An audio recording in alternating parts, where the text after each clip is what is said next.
الحمدللہ والصلاۃ علی رسول اللہ۔ زمین پر سب سے افضل پانی زمزم کا پانی ہے۔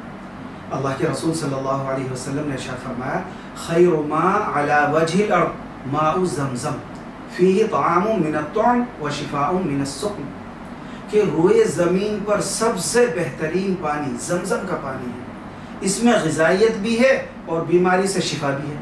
یہ حدیث ترغیب و ترہیب میں ہے، اور زمزم پیتے وقت جو دعا کی جاتی ہے وہ قبول ہوتی ہے۔ یہ حدیث ہے، اللہ کے رسول صلی اللہ علیہ وسلم نے فرمایا ماء زمزم لما شرب لہ۔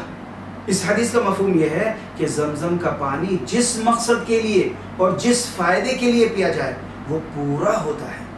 یہ حدیث سنن ابن ماجہ میں ہے۔ اور زمزم کا پانی پینے کی دعا یہ ہے اللہم انی اسألک علما نافعا ورزقا واسعا وشفاء من کل داء۔ یہ حدیث مستدرک کتاب میں ہے۔